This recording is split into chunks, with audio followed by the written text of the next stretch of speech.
What's up, gamers? Welcome back to another episode of the Meta Update. My name is Joshua Joshi Howard, and today we're going to be talking about what happened in the guard meta this last weekend. It's going to be a fairly short video overall, one because I'm still tired. I got done playing 6 rounds of Warhammer over the weekend. I will have a video coming out about that in the next couple of days, but also because it was a fairly small weekend in terms of guard singles. There were just not a ton of singles events. There were there were a bunch of teams events happening, but very few of the players at those events had an elo of 1600 or more, which is, of course, the breakpoint for showing you guys the list that good players are taking to teams events.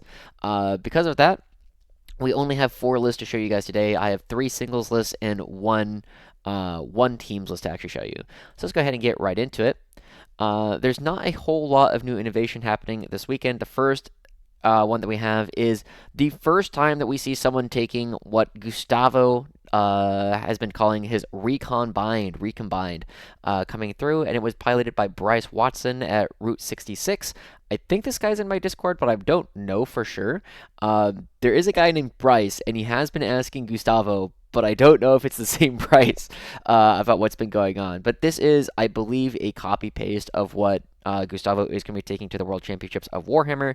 I have a little bit more thoughts on that in a video I did sometime last week when I was talking about it, but it is 2 Cadian Castellans, 2 Cadian command squads. They will both be attached to 2 20-man Cadians. You also have 1 Catachan command squad, Gaunt's Ghost, Ogrim Bodyguard, Ogrim Bodyguard, Ogrim Bodyguard, each attached to all the different command squads, 2 Rogaldorn commanders, then we get to the 2 20-mans of Cadians, 1 Chimera, 2 Toroxes, 3 Khazarkin, and then 1 Scout Sentinel. If it's not exactly a copy-paste of what Gustavo is taking to Worlds, then it is incredibly similar, and so the thoughts are pretty similar here. I think it's actually reasonably well positioned for the meta. Dealing with 20-man blobs, or the 26-mans as the Cadians are in this, is really difficult to deal with. Oh, 27, sorry, the Ogrim Bodyguards. And you're going to catch a lot of people off guard with some of the things that this unit does, because the Overwatch it has is still very powerful. You still give them first ring fire, second ring fire, so you just have a lot of shots, and the Castellan gives them sustain. So in a lot of matchups where you're shooting at World Leader Berserkers, or Rust Stalker Infiltrators, or Sicarians, or whatever those are, a lot of the armies that rely on these big melee punches in order to actually clear up these 20-man bricks are going to run into the issue of they're going to get overwatched and lose a good chunk of the unit because the amount of lethal sustained plasma we're putting out, even if it's only hitting on 6s. So as long as you roll reasonably well, you're still going to take a chunk out of anything that could actually try and chop up the 20-man Cadians.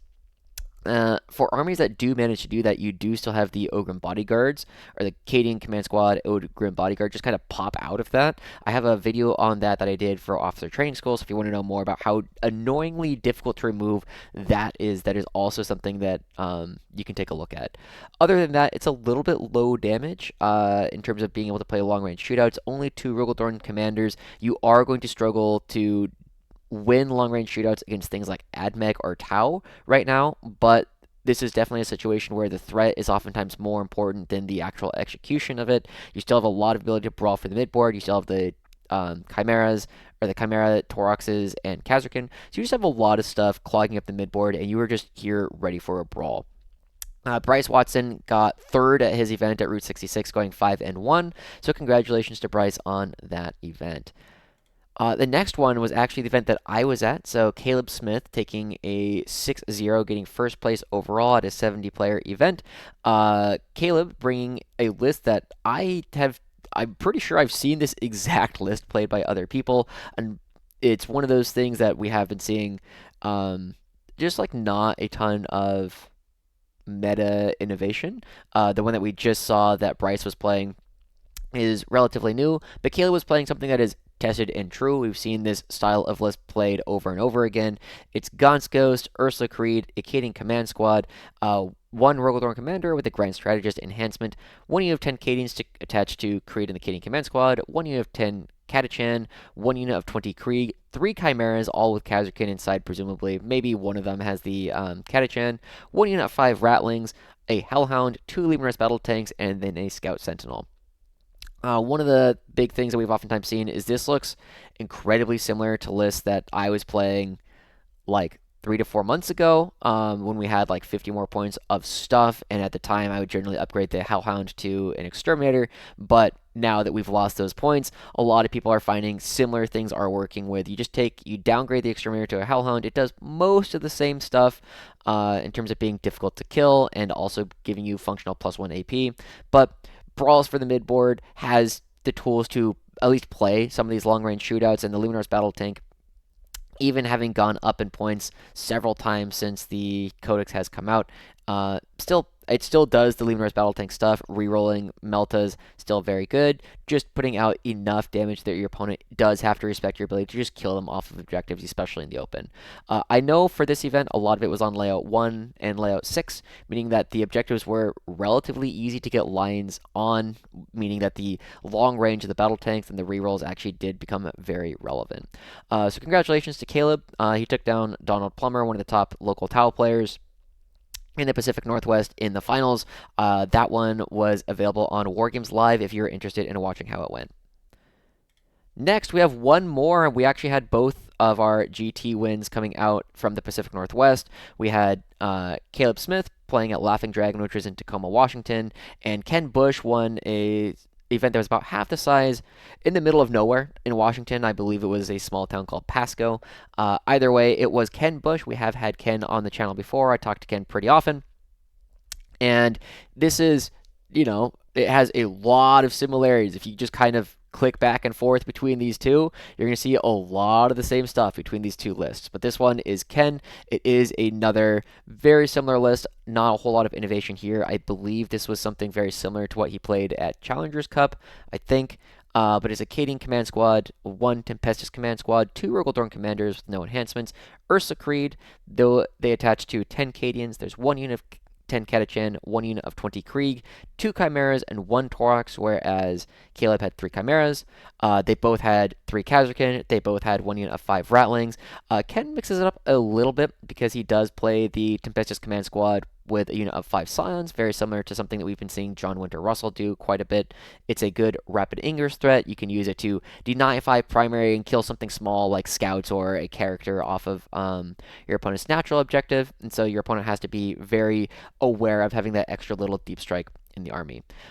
He has 1 Leonard's Exterminator, so kind of going back and forth the tank package. Caleb was playing a Rogaldorn Commander, 2 Leonard's Battle Tanks, and a Hellhound.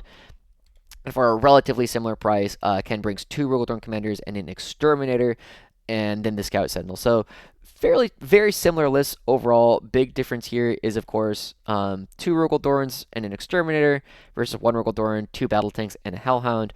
And then where are we finding the points for the Scions? What's the difference here? Oops. Very similar. I don't want to think about it too hard. Very similar lists, both brawling for the mid board, both having enough guns to go get into shootouts with most armies. So congratulations to Ken on taking down Atomic City Warzone, going 5-0 at that one, being the only undefeated.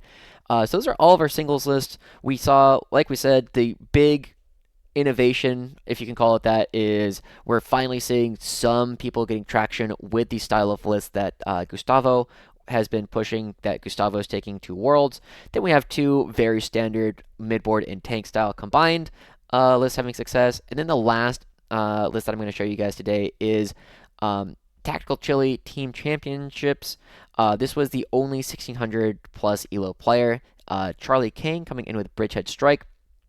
And this list did not have a ton of success, which will make it a little bit different from a lot of the things that I will show you guys, but it was a Bridgehead list. It is Gaunt's Ghost and Tempestus Command Squad with Shroud Projector, Tempestus Command Squad with the Bombast Fox. Then we have a Rogaldorn Commander, Ursa Creed, 2 units of 10 Death Corps of Krieg, so Ursa Creed is running around by herself, 3 units of 10 Scions, 2 Toraxes, 2 units of Kazarkin, 1 unit of 5 Ratlings, and then a Rogaldorn Battle Tank. This one is a bit of an interesting list. I think it's not bad at like hunting down, especially marine shapes. So if things are T4 in general, where you still get the wounding on 2s anyway, where you didn't really need the +1 to wound, it's really powerful there. However, there's not a lot of things in this list, and it's really, really going to struggle to crack anything that is 2 plus save. And one of the things that this did run into is it ended up playing into a couple of lists where that's not really true. They played into a Saga of the Beast Slayer, so it is still kind of Marine shapes, but it was a lot of Terminators with -1 to wound, and then I think there was some Thunderwolf Cav inside it as well. The other thing that he ran into that gave him a lot of trouble was Leagues of Votan, and both of those make a lot of sense to me. You just don't have the damage really in this to punch through -1 to wound, 4 wound Terminators, or the land forts. Like, you just can't kill land forts with this list at all. And so I think the fact that it didn't have a great showing this last weekend was probably mostly due to the fact that it looks like it got pinched pretty hard in pairings. So not really sure if that's something where I'm not sure if that was an issue with the pairings or it was an issue with the team composition or the meta that they played it into. But Charlie King did end up going 2 and 3 individually. I believe his team went 2 wins, 2 losses, and a draw. So they did okay overall. But I did want to show you guys this list because it is something that someone who's a relatively strong player thought was good enough to take to teams. With that, that's the last list I want to show you guys for this week. We had Bryce with Gustavo recombined. Then we had 2 midboard and tanks between Caleb Smith and Ken Bush, both getting event wins. And then Charlie King bringing Bridgehead to his team's event. With that, everyone, that is the last list to show you guys. I told you guys it was going to be relatively short. We do have Worlds coming up in like the next couple of days, so make sure to keep an eye out on that. There will be the stream being run by Games Workshop, that's what they're called, and then we will go from there. So we will have more information on that. We will probably be doing debriefs with at least a couple of people who go to Worlds, especially seeing how well, especially if we see how well people do. But for now, this has been Josh Howard. We'll see you guys all next time. Bye bye.